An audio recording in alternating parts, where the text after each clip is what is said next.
अच्छा रिजल्ट लेने के लिए बातों से नहीं, रातों से लड़ना पड़ता है मेरे दोस्त। और लोग चाहते हैं कि मैं बेहतर करूं, लेकिन वो कभी नहीं चाहते कि मैं उनसे बेहतर करूं। और इतिहास लिखने के लिए कलम नहीं, हौसलों की ज़रूरत होती है। हार तो सबक है जो आपको बेहतर होने का मौका देगी। और इसी के साथ चलिए हम अपने नए लेक्चर की शुरुआत करते हैं। आज की क्लास में हम पढ़ेंगे नॉर्थ अमेरिका की जो सारी प्रमुख नदियां हैं। पिछले लेक्चर में हमने नॉर्थ अमेरिका कॉन्टिनेंट की जो लेक्स थी वो पढ़ी थी। एक बार उसका क्विक रिवीजन कर लेते हैं और उसके बाद हम सीधे सीधे आ जाएंगे नॉर्थ अमेरिका की रिवर्स पे। देखिए, ये ऊपर है ब्रुक्स रेंज, ये है अलास्का रेंज, ये है आपकी प्रशांत तटीय श्रेणी पैसिफिक कोस्ट रेंज, ये है आपकी कैस्केड श्रेणी, ये है आपके रॉकी माउंटेन्स रेंज, ये है आपका सियरा नेवादा, ये है आपका सियरा नेवादा ऑक्सीडेंटल, ऑक्सीडेंटल मतलब जो पश्चिम में है, जो वेस्ट में है, और ये है आपका सियरा नेवादा ओरिएंटल। ये आपकी 5 ग्रेट लेक्स हैं। ग्रेट बियर, बियर को लोग स्लेब बनाए, उसने लोगों ने कहा बस करो, अब रेडी हो जाओ विन होने के लिए, ठीक है। उसके बाद ये हमने पढ़ा था सुपीरियर, फिर मिशिगन, फिर ह्यूरॉन, फिर इरी, फिर ओंटारियो। अब हम लोग आगे इस अपनी क्लास में पढ़ेंगे नॉर्थ अमेरिका की रिवर्स। देखिए, नॉर्थ अमेरिका की जो बेसिक रिवर्स हैं वो है मैकेंजी, यूकॉन, कोलंबिया नदी जो कोलंबिया पठार पर है, कोलोराडो नदी जो कोलोराडो पठार पर है, Rio Grande, Mississippi Missouri, Hudson, Saint Lawrence. इसमें से काफ़ी नदियाँ जो हैं आपके रॉकी माउंटेन से निकलेंगी। और इसी के साथ हम अब शुरुआत करेंगे अपनी मैकेंजी नदी से। ये है आपकी मैकेंजी नदी। मैंने आपको बताया था ग्रेट स्लेव झील नॉर्थ अमेरिका कॉन्टिनेंट की सबसे गहरी झील है। सबसे गहरी झील है तो यहाँ पर जल की अधिक मात्रा है, और यहीं से निकलती है मैकेंजी नदी जो जाकर गिरती है ब्यूफोर्ड सागर में। ये कनाडा की सबसे लंबी नदी है। आप देख सकते हैं यहाँ से कनाडा और इसमें यूएसए के बीच में 49 डिग्री सीमा रेखा है, और यहाँ पर 5 ग्रेट लेक्स हैं। यहाँ पर 5 ग्रेट लेक्स हैं जो कि इनके बीच बॉर्डर निर्धारित करती हैं। इसी के साथ इस नदी के बेसिन में जो ये मैकेंजी नदी का बेसिन है, यहाँ पर तेल के भंडार पाए जाते हैं। इसके बाद अगली जो हमारी नदी है यूकॉन नदी है। अभी इसके बारे में बेसिक पढ़ रहा हूँ, बाकी नीचे सारी इन्फॉर्मेशन डिटेल में आपको दिखाऊंगा, ठीक है। ये आपका दूसरी है आपकी यूकॉन नदी। आप ये देख पा रहे होंगे कि मैकेंजी पर्वत से इसका उद्गम हो रहा है और ये जाके बेरिंग सागर में गिर रही है नदी, ठीक है। इसके बाद आपकी ये है कोलंबिया नदी तीसरी। आप देख रहे हैं रॉकी माउंटेन रेंज से निकल रही है और इसके ऊपर ग्रेट कुली बांध है, ठीक है। और ये देखिए कोलंबिया नदी आपकी जाकर के यहाँ पर प्रशांत महासागर है, वहाँ पर जाकर गिर जाती है। इसकी जो सहायक नदी है स्नेक है, ये आपकी सेंट लॉरेंस नदी है, ठीक है। सेंट लॉरेंस नदी है जो ग्रेट 5 लेक्स में ओंटारियो नदी है, यहाँ से ये निकल कर और जाकर यहाँ अटलांटिक महासागर में गिरती है। ये आपकी हडसन नदी है, ये पोटोमैक नदी है, ये आपकी मिसिसिपी है, ये आपकी मिसौरी है, और यही मिसिसिपी मिसौरी है जो यहाँ जाकर हडसन की खाड़ी में हडसन नहीं, मैक्सिको की खाड़ी, हडसन की खाड़ी आपकी यहाँ पे है, जहाँ के ये मैक्सिको की खाड़ी में गिरती हैं। ये दो नदियाँ मिलकर यूएसए का सबसे बड़ा नदी तंत्र बनाती हैं और विश्व का चौथा सबसे बड़ा रिवर सिस्टम बनाती हैं। अब देखिए डिटेल में पढ़ते हैं एक नदी। ये आपकी मैकेंजी नदी है, ठीक है, जैसे मैंने आपको मैप में दिखाया, ये आपकी मैकेंजी नदी है, ठीक है।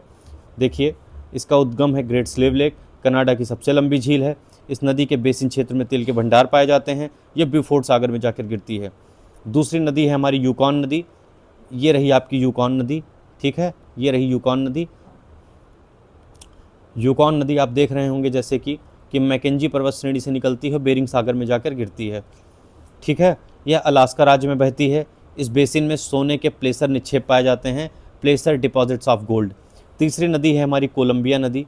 कोलंबिया नदी देख लेते हैं हम हमारी कहाँ है। ये देखिए दोबारा आपको दिखा देता हूँ, ये रॉकी माउंटेन से निकलती है। इसी पर ग्रेट कुली बांध है, स्नेक नदी इसकी सहायक नदी है, ठीक है। उद्गम रॉकी पर्वत से तथा प्रशांत महासागर में गिरती है। यूएसए के वॉशिंगटन राज्य की प्रमुख नदी है। प्रमुख सहायक नदी इसकी स्नेक है। इस पर ग्रैंड कुली बांध है जो कि कंक्रीट बांध है। चौथी है अपनी कोलोराडो नदी, ठीक है। अब देखिए कोलोराडो नदी आपको दिखा देते हैं नॉर्थ अमेरिका के इसमें माउंटेन में, नॉर्थ अमेरिका के मैप में। ये रही आपकी कोलोराडो नदी, ठीक है।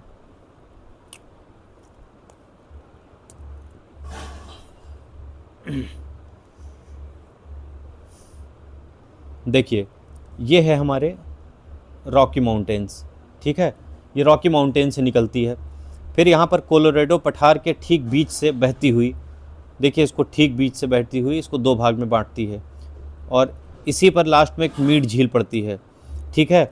इसके ठीक बीच में जब ये कोलंबिया के पठार से नीचे उतरती है तो यहाँ पर हूवर बांध पाया जाता है। ये नदी जो कोलोराडो नदी है, ये विश्व का सबसे बड़ा कैनियन ग्रैंड कैनियन का निर्माण करती है, ठीक है। ये है आपका ग्रैंड कैनियन, मैंने आपको पिछली भी क्लास में दिखाया था। ये पूरा चूना पत्थर से बना हुआ है और इसको काटता हुआ आता है। देखिए, इसका उद्गम रॉकी पर्वत से तथा कैलिफोर्निया की खाड़ी में गिरती है। पश्चिमी मरुस्थलीय प्रदेश की प्रमुख नदी है। यह नदी ग्रैंड कैनियन का निर्माण करती है। इस नदी पर हूवर बांध है जिससे मीड झील का निर्माण होता है, ठीक है। अगली नदी है हमारी रियो ग्रांडे नदी। इसका भी उद्गम जो है ये देखिए रॉकी माउंटेन से है, ठीक है। ये भी मैक्सिको की खाड़ी में आकर गिरती है। यूएसए तथा मैक्सिको के बीच इसकी खास बात यह है कि यूएसए तथा मैक्सिको के बीच सीमा बनाती है। इसकी प्रमुख सहायक नदी पेकोस है। देखिए, इसको एक बार दिखा देते हैं आपको मैप में। ये शायद मैं मैप में मेंशन करना इसको भूल गया हूँ। चलिए ठीक है, इसको हम लोग ऐसे ही देख लेते हैं, ठीक है। ये रही आपकी देखिए रियो ग्रांडे रिवर, ठीक है। ये और ये आपकी यहीं से आपकी ये देखिए ये वाला जो हिस्सा है, ठीक है, जो इसका ये वाला हिस्सा है, ये यूएसए मैक्सिको का ये बॉर्डर है, ठीक है। और आप देख रहे होंगे ये यूएसए और मैक्सिको के बीच में सीमा निर्धारित कर रही है। इसकी प्रमुख सहायक नदी देखिए पैकोस है, ठीक है। इसकी प्रमुख सहायक नदी पैकोस है। और ये देखिए ये यहाँ पे आके बहती हुई देखिए ये आके मैक्सिको की खाड़ी में गिर जा रही है, ठीक है। ये रही देखिए पैकोस, ये रही, ये देखिए यहाँ तक आ रहा है, ठीक है। अगली नदी हमारी मिसिसिपी मिसौरी है, जो कि बहुत इंपॉर्टेंट है। इसी के बारे में मैं आपको सबसे ज़्यादा डिटेल में बताऊंगा, बाकी सबका आपको सिर्फ नाम याद रखना है, ठीक है। ये यूएसए का एक मिनीसोटा प्रांत है, ठीक है। वहाँ पे एक झील पड़ती है इटास्का झील। ये वहीं इटास्का झील से निकलती है जो कि यूएसए के मिनीसोटा प्रांत में स्थित है। और इसकी जो सहायक नदी है, जो प्रमुख सहायक नदी मिसौरी, ये आपकी आई मिसिसिपी, ठीक है। ये आपकी मिसिसिपी है और ये आपकी मिसौरी है जो कि रॉकी पर्वत से निकल रही। देखिए ये दोनों यहाँ मिलके मिसिसिपी मिसौरी नदी तंत्र का निर्माण करती हैं। फिर उसके बाद इसमें एक सहायक नदी आकर मिलती है ओहियो, फिर एक इसमें टेनेसी मिलती है और एक है अरकनसास। ये तीन नदियाँ इसमें आके मिलती हैं प्रमुख। फिर ये बढ़ते हुए आगे यहाँ पर मैक्सिको की खाड़ी में गिर जाती हैं। यहाँ पे देखिए आप, ये आपको एक पक्षी के पैर के आकार का, पक्षी के पंजे के आकार का वो दिख रहा होगा डेल्टा, इसको बोलते हैं बर्ड फुट डेल्टा। तो पक्षी के पैर के आकार का जो डेल्टा बनाती है नदी, उसका नाम है मिसिसिपी मिसौरी नदी। अब इस नदी की खासियत आपको एक और बताता हूँ। देखिए यहाँ पे मैप बना हुआ है, ये आपकी देखिए मिसिसिपी आ रही है, ठीक है। ये है आपकी देखिए मिसिसिपी के बाद ये मिसौरी, ये रॉकी माउंटेन रेंजेस हैं। यहाँ से देखिए मिसिसिपी के बाद ये मिसौरी आ रही है। यहाँ से देखिए ये ओहियो आ रही है। अब देखिए जो पूरा ये यूएसए का जो मैप है, अब देखिए इस मैप में आपको और क्लियर दिखेगा। ये देखिए ये जो ये हिस्सा है ये पूरा पहाड़ी हिस्सा है, ठीक है। ये वाला जो हिस्सा है पूरा रॉकी माउंटेन से ढका हुआ है। यही जो इतना क्षेत्र है जो ब्लू दिख रहा है, यही इतना मैदानी क्षेत्र है इसका, ठीक है।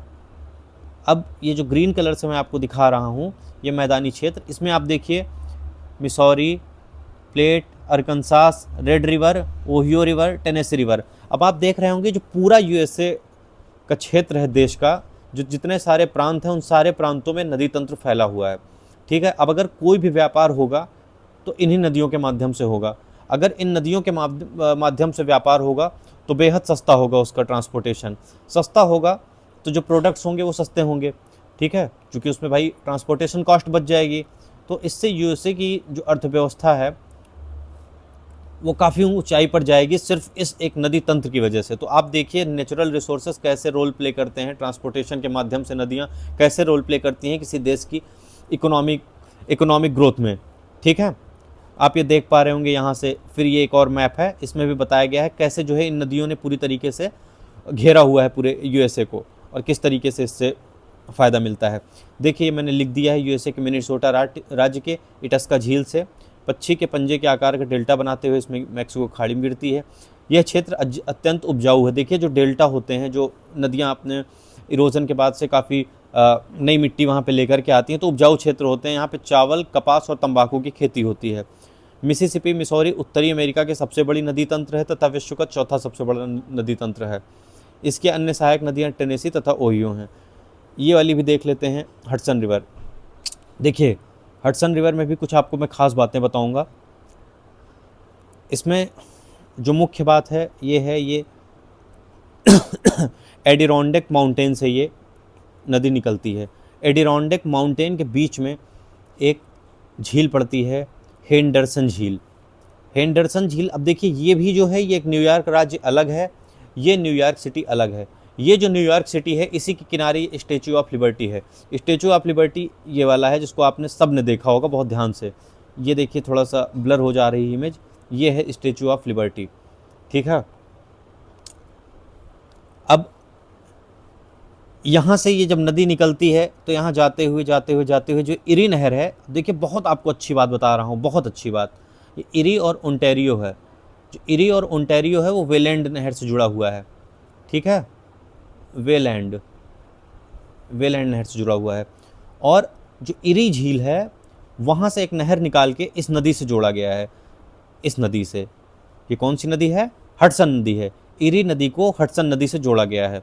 अब आप देखिए यहाँ पे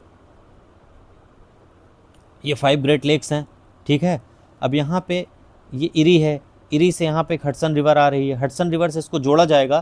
तो आप देखिए ध्यान से, ये पूरा यूएसए का मैप है, ठीक है। अब अगर कोई नदी से इसको यहाँ से जोड़ दिया जाएगा, कोई सामान यहाँ से आके, और उसको कनाडा नहीं जाना पड़ेगा, सेंट लॉरेंस नदी से कनाडा नहीं जाना पड़ेगा, तो यूएसए को कोई टैक्स नहीं देना पड़ेगा किसी प्रोडक्ट में। अगर प्रोडक्ट में टैक्स नहीं देना पड़ेगा तो उस प्रोडक्ट की कॉस्ट कम हो जाएगी, ठीक है। तो इस तरीके से आप देख पा रहे होंगे, ये सामान यहीं से इस नदी के माध्यम से होके फिर हडसन नदी से होके और यहाँ चला जाएगा, या जिधर भी इसको जाना होगा। अगर इधर जाना होगा तो और भी इधर रिवर सिस्टम है। पूरा यूएसए का जो टैक्स है वो बच जाएगा, कनाडा से उसको कुछ नहीं शेयर करना पड़ेगा। इसीलिए यूएसए वाले जो गोरे हैं इतने होशियार हैं कि उन्होंने इस रिवर से इसको कनेक्ट कर लिया है, ठीक है। जब इधर से हम आगे बढ़ते हैं तो यहाँ देखिए ये न्यूयॉर्क सिटी है, जैसे पहले मैंने आपको बताया, यहाँ पे स्टैचू ऑफ लिबर्टी स्थित है, ठीक है। अब आप देखिए इसकी थ्योरी देख लेते हैं। उद्गम है एडिरोंडेक पर्वत क्षेत्र में, एक हेंडरसन झील स्थित है। ये डायग्राम में सारी चीज़ें क्लियर है। यहाँ पे देखिए थ्योरी आपको एक बार पढ़ के सुना दे रहा हूँ। ये अटलांटिक महासागर में गिरती है। इस नदी के तट पर न्यूयॉर्क शहर स्थित है। ये जो न्यूयॉर्क राज्य में ये झील अलग है, एडिरोंडेक माउंटेन जो है ये न्यूयॉर्क राज्य में अलग है, और ये न्यूयॉर्क सिटी अलग है, ठीक है। हडसन मोहाक के संगम क्षेत्र में अल्बनी शहर स्थित है, जो इस्पात उद्योग के लिए प्रसिद्ध है, ठीक है। हडसन नदी को नहर के द्वारा इरी झील से जोड़ा गया है। ये विश्व की सबसे प्रदूषित नदियों में से एक है। देखिए जो न्यूयॉर्क है, यहाँ पे पॉपुलेशन बहुत ज़्यादा रहती है। जहाँ पे पॉपुलेशन रहेगी वो नदी अपने आप पॉल्यूट हो जाएगी, तो इसी वजह से यहाँ पे पॉपुलेशन बहुत ज़्यादा है। इसका PDF मैंने अपने टेलीग्राम डिस्क्रिप्शन में लिंक डाल दूँगा, वहाँ से आप इसको डाउनलोड कर लेना। और ये आखिरी है सेंट लॉरेंस नदी, ठीक है। जो ये 5 ग्रेट लेक्स हैं, superior, Michigan, Huron, eri, Ontario, इसी ओंटारियो से एक नदी निकलती है, उसको कहते हैं सेंट लॉरेंस नदी। ये भी ट्रांसपोर्टेशन के लिए बहुत अहम रोल प्ले करती है, ठीक है। इन नदियों को आप समझ लीजिए कि इकोनॉमिक बैकबोन अगर कहा जाए वहाँ का यूएसए का, तो कोई बहुत छोटी बात नहीं है, ठीक है, कोई मतलब बहुत बड़ी बात नहीं है। इस नदी का उद्गम ओंटारियो झील से होता है। झील आपको मैंने सारी बताई हैं आपको पहले से, तथा सेंट लॉरेंस की खाड़ी में जाकर गिरती है। यूएसए तथा कनाडा के मध्य सीमा बनाते हुए बहती है, ठीक है। मैंने आपको बताया था कि यहाँ पे ये यूएसए और कनाडा, ठीक है। और इसी ये जाके फिर कनाडाई क्षेत्र में नदी पहुँच जाती है, फिर इसको टैक्स देना पड़ता है, मतलब जो भी चीज़ें होंगी टैक्स वगैरह उसके लिए शेयर करना पड़ेगा। और अगर यही कोई नदी जो है इरी से निकल के न्यूयॉर्क यहाँ होते हुए, और यहाँ न्यूयॉर्क, ये आपका न्यूयॉर्क सिटी हो गया मान लो, और यहाँ पहुँच जाएगी, तो ये पूरे यूएसए के बॉर्डर में रहेगा। यूएसए के बॉर्डर में रहेगा तो यूएसए को वहाँ पे पैसे नहीं देने पड़ेंगे उनको, कनाडा वालों को, ठीक है। तो उनका इकोनॉमिक ग्रोथ और ज़्यादा होगा। विश्व के सबसे बड़े नदबुक का निर्माण करती है। देखिए यहाँ पे ये पॉइंट इंपॉर्टेंट है, ठीक है। महान झीलों के साथ मिलकर यह उत्तरी अमेरिका के व्यस्ततम तथा सबसे बड़े नौकायन तंत्र का निर्माण करती है, ठीक है। मैंने आपको कल बताया था, देखिए ये पूरा ग्रीन दिख रहा होगा आपको, ठीक है। ग्रीन का मतलब होता है कोई प्लेन रीजन। प्लेन रीजन में आराम से नाव वगैरह चल सकती है, आराम से ट्रांसपोर्टेशन के लिए वाटरवेज वगैरह बन सकते हैं। तो इसलिए ये क्षेत्र जो है नौकायन के लिए प्रसिद्ध है। उसका यूएसए और कनाडा के बीच में जो है ग्रेट 5 लेक्स हैं। ठीक है, अंतिम है ये पोटोमैक रिवर, वॉशिंगटन डीसी इसके किनारे स्थित है। बस इतना आपको याद रखना है। ठीक है, पोटोमैक के लिए आपको सिर्फ वॉशिंगटन याद रखना है। अगले क्लास में हम पढ़ेंगे सेंट्रल प्लेन रीजन, मध्यवर्ती मैदानी क्षेत्र। ठीक है, ये कनाडा, यूएसए और यहाँ पे फैले हुए हैं। तो इसमें देख लीजिए, ये सारी चीज़ें आपको मैं बताऊंगा अगली क्लास में। ये क्लास यहीं पे ख़त्म करते हैं। और जो भी आपके रिव्यूज़ हैं, कमेंट्स हैं, जो भी चीज़ें हैं, आप कमेंट्स में कम से कम एटलीस्ट बताइए चीज़ों को। कोई चीज़ आपको नहीं समझ में आ रही है या अगर कहीं किसी सुधार की ज़रूरत है तो आप मुझे बताइए। देखिए, मैं भी अपना टाइम इन्वेस्ट कर रहा हूँ इतना आपके लिए। ये सारे नोट्स बनाना इतना ईजी नहीं होता है। आप इसको आराम से जाके टेलीग्राम ग्रुप का मैं अपने आपको डिस्क्रिप्शन में लिंक दे दूंगा, वहाँ से आप इसका जाके PDF डाउनलोड कर लेना। और आगे अगर आप लोगों के रिव्यूज़ सही आएंगे, आप लोग भी अपना मुझे एक्टिवली पार्टिसिपेट करेंगे, तो मैं आगे और भी बहुत सारी चीज़ें आपको दूंगा। देखिए, करंट अफेयर्स के मैं आपको हर मंथ के 100 से 125 या 150 क्वेश्चन दूंगा। ठीक है, और आप 8 से 9 महीने का करंट अफेयर्स कर लेंगे तो आप मान के चलिए कि अगर BPSC में 35 क्वेश्चन आएगा तो 35 में से लगभग 27, 28, 29 क्वेश्चन लगभग आपको मिल जाएंगे मेरे उससे डायरेक्ट आपको मिल जाएंगे। ठीक है, तो बस इतना ही ध्यान रखिए कि देखिए बहुत मेहनत की जा रही है आपके लिए, तो आप भी इस चीज़ को थोड़ा सा वैल्यू करिए। आप बहुत साल से पढ़ रहे होंगे यहाँ वहाँ दुनिया तमाम के टीचर्स से, लेकिन आप एक बार कंटेंट देखिए, कंटेंट की क्वालिटी देखिए, उसके बाद आप जज करिए चीज़ों को। ठीक है, चलिए फिर मिलते हैं अगली क्लास में।